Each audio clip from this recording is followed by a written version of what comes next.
Москвад дэлбэрэлт болж 2 цагта ам өргөджээ.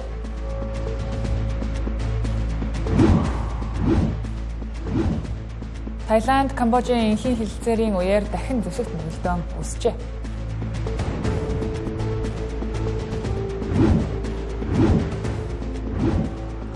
Хагас зууны дараа Алжир улс Франц улсаас колоничлалын асуудлаар хариуцлага эхлэв.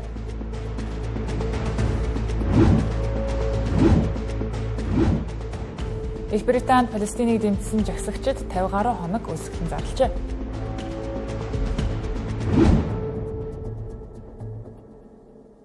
Тэнгэр телевизийн гадаад мэдээний хөтөлбөр эхэлж байна. Анхаарлаа хандуулна.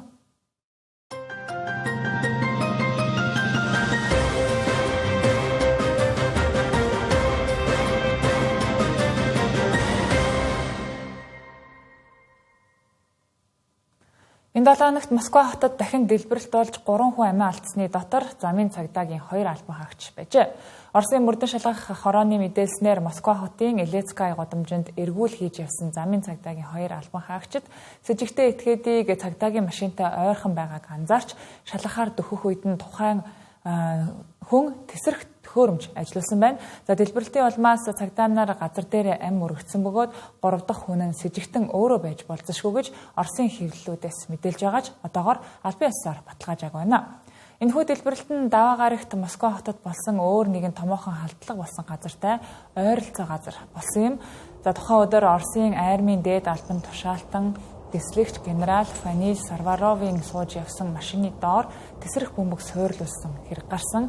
За дэлбэрэлтээс болж Фаниль Сарваров хүнд гэмтэж эмнэлэгт байх үед амиа алджээ. Оросын мөрдөн шалгах хорооны хэвлэлийн төлөөлөгч Светлана Петренкогийн мэдээлснээр уг хэрэгт холбогдуулан эрүүгийн хэрэг үүсгэн шалгаж эхлээд байна. Ам өргөцсөн 2 цагдааг Оросын хэвлэлүүд 24 настай Илья Климанов, 25 настай Максим Горбунов гэж мэдээлээд байна. Мөн энэ хэрэгт Украиныг холбоотой байж магадгүй гэж мөрдөн байцаагчид сэжиглэж байгаач Украины зэвсэгт хүчний зүгээс өвөөсгсөн байр суурьтай байна. Амиа алдсан 2 цагта байлдааны ажиллагаанд оролцож байсан онцлогдсон Украин хүмүүсийг эрүүдэн шүүтсэн хэрэгт холбогдсон байж болзошгүй баримтууд байгаа юм байна. Гэхдээ Кремлээс энэ мэдээлэлд одоогоор ямар нэгэн тайлбар өгөөгүй байна.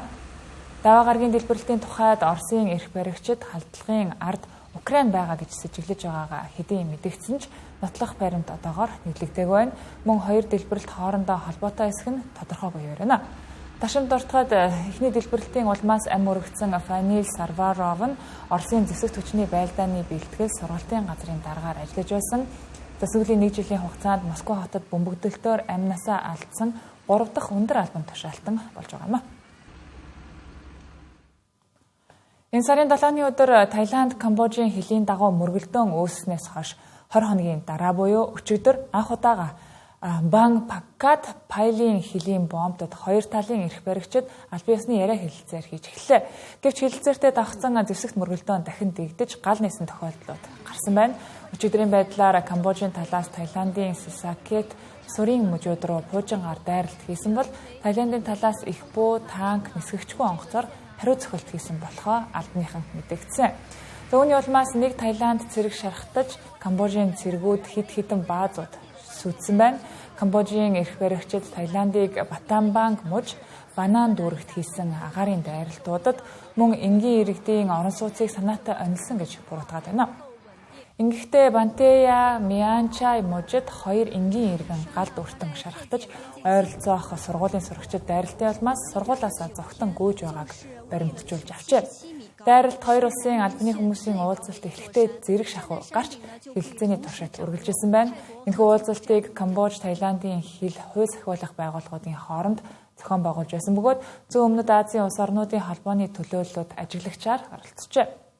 Хэлэлцээрийн гол зорилго нь 2 улсын хилийн мөргөлдөөн гарах үеийн тохиролцоонуудыг зохицуулах, харилцаа холбооны асуудлуудыг нээлттэй байлгах явдал гэж эрх баригчид мэдээлсэн. Гэхдээ уулзалтын үеэр мөргөлдөөнийг эцэслэн зогсоох тухай ямар нэгэн шийдэлд хүрсэн эсэх нь одоогоор тодорхойгүй байна.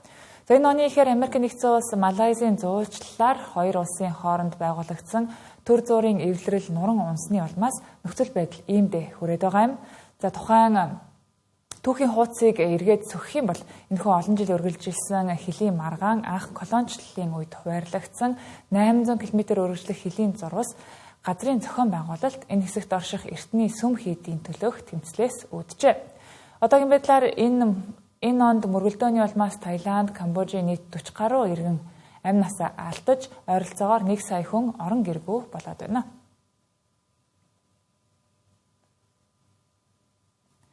Франц улс Алжирийг колоничилж байсан нь 1962 онд дуусгаруулсан ч түүнээс хойш 60 гаруй жил өнгөрсний дараа буюу Алжир улсын эрх баригчид колоничлалын үед гарсан хэрэг асуудлуудыг дахин хөндөж эхэллээ.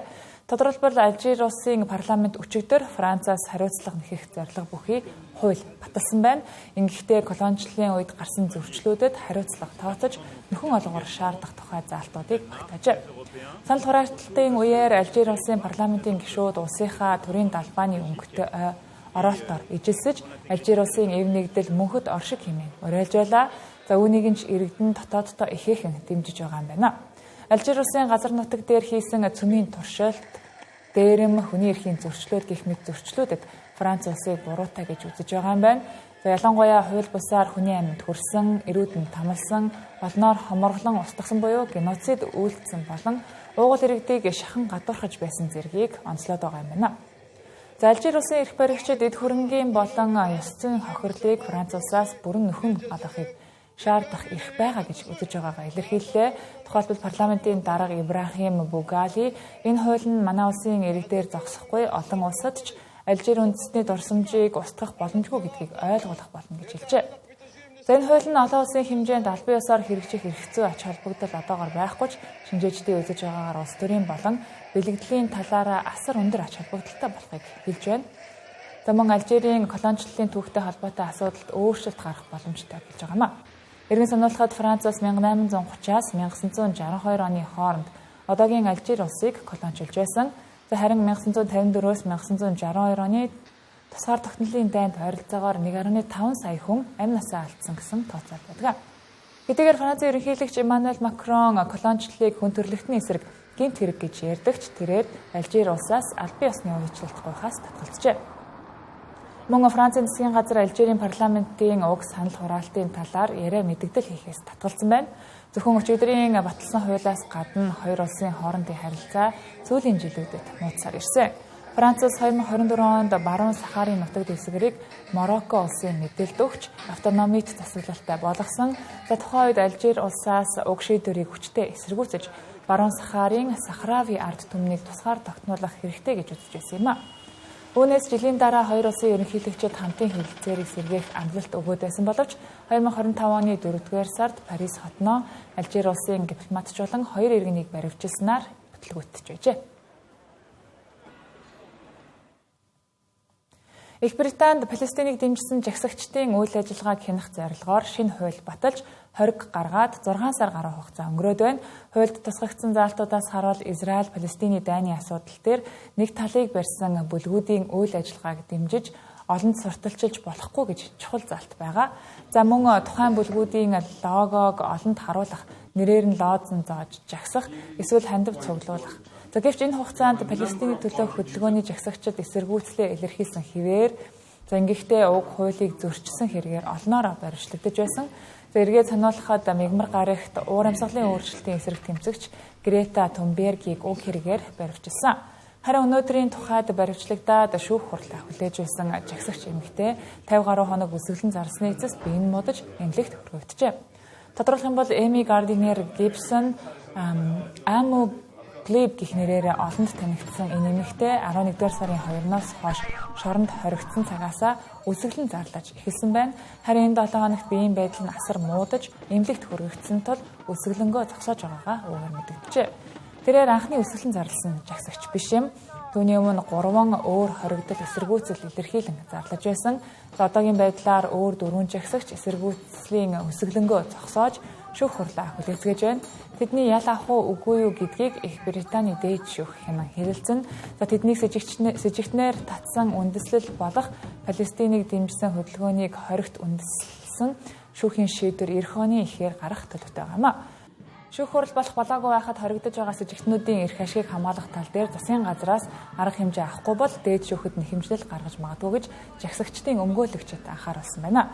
Үүний улмаас Их Британи хууль зүйн яамнаас үлсгэлэн зарласан хоригдлуудад эмнэлгийн тусламж үзүүлж эрүүл мэндийг тэнхрүүлэхийг уриалж байна. Одоогийн байдлаар өмнөд орсон 4 хүн үлсгэлэнгөө зогсоосон ч Heba Moraisi, Teuta Hoxha, Kamran Ahmad нэртэй 3 хоригдол 6-7 хоногоос илүү хугацаанд хоолноос татгалзаад байгаа юм байна.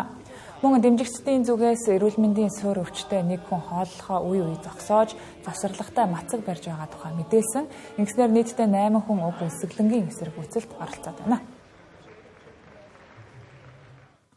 Технологийн салбарт түүхэн үйл явдал болж Хятадын өмнөд хязгаарын Хайнан мужийн Линшуй хотод дэлхийн анхны усанд орох арилжааны зориулттай дата төвийг саяхан нээжээ. Энэхүү дата төв нь эрчим хүчний хэрэглээг мэдэгдэхүйц бууруулж байгаль орчинд үзүүлэх нөлөөг багасгах зориулттайгаар бүтээгджээ.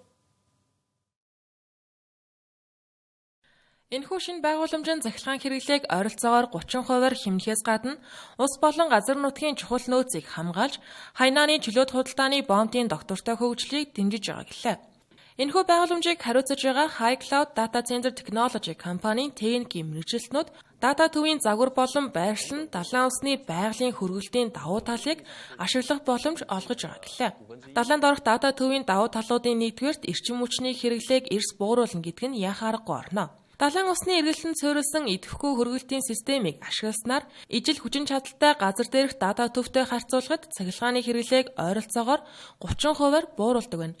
Энэхүү байгууламжид одоо мөрдөгдөж байгаа дотоод стандартын дагуу хэмнэсэн цахилгаан нь 10,000 гаруй өрхийг 1 сарын хугацаанд цахилгаанаар хангах үс хүрэлцгээжээ. Удаах давуу тал нь усны хэмнэлт юм а. Газар дээрх дата төвүүд нь ихэвчлэн том хөргөлтийн цамхтай байдаг ба усны ууршилтаар дулааныг гаргадаг байна. 1 кВт цаг цахилгаан хэрэглэхэд газар дээрх дата төв 1.5 литр цэвэр ус ашигладаг байна. Харин далайнд орох дата төв нь далайн усыг хөргөлтөнд ашиглаж цэвэр усны хэрэглээг эрс багасгаж байгаа юм. 3-дугаарт далайнд орох дата төв нь газар ашиглалтаараа давуу талтай. Үндсэн байгууламжийн ихэнх нь далайн оролт байрлаж, хуурай газарт маш бага хэмжээний байгууламжийг үүсгэдэг байна. Энэхүү далайнд орох дата төвийг байгуулах нь Хайнан арал чиглэсэн Хятадын өргөн цар хүрээтэй хөгжлийн бодлоготой нийцэж байгаа талаар албаныхан хэлж байна. 2020 оны 6 дугаар сард Бээжингийн зүгээс Хайнаныг дунд зууны хүртэл дэлхийн нөлөө бүхий чөлөөт худалдааны бомб болгох мастер төлөвлөгөөг танилцуулсан байдаг. Улмаар 2021 онд далайнд орох дата төвийн төслийг зөвшөөрч байжээ. Хятад улс энэтхэгийн иргэдэд виз авах журмыг хөнгөвчилж Хятадд зорчих визийг онлайн төсөл дээр авах боломжтой болгожээ. Ингэснээр энэтхэгийн 21.6 тэрбум Америк долларын аялал жуулчлалын зах зээлийг татах боломжтой болж байна. Энэ нь Бээжин, Нью Дели хоёр улс эдийн засгийн харилцаагаа аажмаар хэвийн болгохоор хичээж байгааг харагдаж байгаа юм а. Хятад болон энэтхэг улсын зүгээс өнгөрсөн 5 жилийн турш тасарсан эдийн засгийн харилцаагаа сэргээх чиглэлд ээлжид алхмаа хийж, энэтхэг улсын иргэдэд зориулсан хялбарчилсан визийн журмыг хэрэгжүүлэхээр болсон байгаа нь энэтхэгийн хурдтай өсөж байгаа аялал жуулчлалын зах зээлд нэвтрэх боломжийг Хятад улсад өгч байна. Энэ сарын эхээр Нью Делид байрлах Хятадын элчин сайдын яамны зүгээс энэтхэгийн иргэд 12 дугаар сарын 22-ноос эхлэн визний хүсэлтийг онлайн горимоор гаргах боломжтой болж урьдчилан биечлэн ирж бүртгүүлэх шаардлагагүй болжээ. Энэхүү алхам нь энэтхэг болон Хятадын хооронд шууд нийслэхийг 10 дугаар сард сэргээснээс хойших үйл ажиллагааны үргэлжлэл ба дэлхийн хамгийн олон хүн амтай хоёр улс бүс нутгийн нөлөөнд өрсөлдөж байгаа стратегийн өрсөлдөгч хэвээрээ байгаа ч гэлээ харилцаа холбоо нь 2020 оны хилийн мөргөлдөөнөөс хойш аажмаар намжиж байна гэж шинжээчид үзэж байна. Хялбарчилсан визний журам нь Хятад улсад очих энэтхэг улсын иргэдийн хувийн аяллаа зах зээлийг нэмэгдүүлэхэд туслах юм. Энэхүү зах зээл нь өнгөрсөн жил 21.6 тэрбум $д хүрсэн ба 2033 он гэхэд 61.7 тэрбум $д хүрнэ гэж Markets and Market судалгааны компани тайланд дурдсан байна. 2020 он хүртэл энэтхэг улсын жуулчид Хятад улсад хурдтай өсөж байсан ба 2019 онд 142 мянга энэтхэг улсын иргэн Хятадд зочилсон нь өмнөх жилээс 19%-аар өссөн үзүүлэлт болж байсан юм. Гэсэн хэдий ч тухайн үед цар тахал улс төрийн хурцдмал байдалтай холбоотойгоор аялал зогссон байдаг. Шинжээчдийн үзэж байгаагаар Хятад болон энэтхэгийн хооронд бизнес аялалч гэсэн өсөх магадлалтай байна. Хятадын экспортыг энэтхэгт 2024 оны 4-р сараас 2025 оны 3-р сар хүртэлх санхүүгийн жилд 113.4 тэрбум $д хүрч сүүлийн 10 жилийн дээд түвшинд хүрсэн гэж энэтхэгт байрлах Хятадын элчин сайдын яамнаас мэдээлж байгаа. Харин нөгөө тал энэтхэг хятад руу 1424 тэрбум $, бараа бүтээгдэхүүн экспортлсон байна. Тэнгэр телевизийн гадаад мэдээний хөтөлбөр үргэлжилж байна. Хөтөлбөрийн энэ хэсэгт дэлхийд дахинд өрнөсөн бусад үйл явдлыг товчхон хүргье. Европын албаны дижитал үйлчилгээний тухай хуулийг боловсруулахад оролцсон 5 хүнд Америк нэгдсэн улс визний хориг тавьсан байна. Тэдний дунд энэ хуулийн гол зохиогчдын нэг Европын албаны комиссар асан Терри Бретон, за мөн Герман, Их Британий худал мэдээллийн эсрэг компанид ажлын 4 активист багтаж байна. Европын удирдагчид тэр дундаа Францын ерөнхийлөгч Эммануэль Макрон энэ явдлыг дарамт айлхан сүрдүүлэлт гэж буруутгалаа.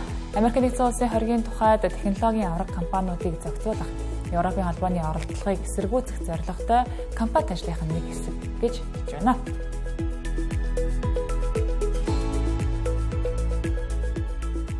Америк нэгдсэн улсын ерөнхийлөгч Дональд Трамп, Казахстаны ерөнхийлөгч Касим-Жомарт Токаев, Узбекистаны ерөнхийлөгч Шавкат Мирзиёев нартай утсаар ярьж, тэднийг эх жилийн 20 бүлгийн дээд хэмжээний уулзалтад урьснаа мэдгдлээ. Уулзалтад 2026 онд Америк нэгдсэн улсын Майами хотод болох юм. Дональд Трамп уг хоёр эрхмийг урьж байгаа нь хоёр улсын удирдагчидтай их тайван худалдаа хамтын ажиллагааны хүрээнд харилцаа холбоогоо нэмэгдүүлэх зорилготой гэлээ.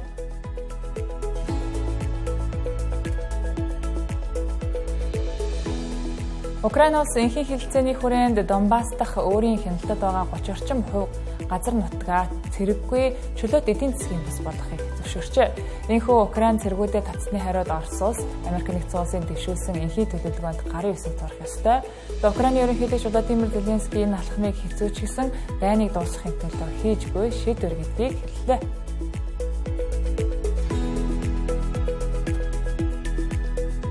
Netflix-ийн Stranger Things цувралын нийт үзүүлэлт 1 тэрбумыг давлаа.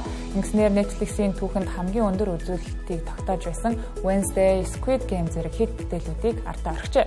Цувралын 5 дугаар улирлын 2 дугаар хэсэг 12 дугаар сарын 25-нд буюу өнөөдөр, харин төгсгөлийн 12 дугаар сарын 31-ний шинэ жилийн үдээс цацагдана. Энэхүү улирал нь цувралын албан ёсны төгсгөл юм а. Тэнгэр телевизийн гадаад мэдээний хөтөлбөр танд хүрэлээ. Анхаарал хандуулсанд баярлалаа.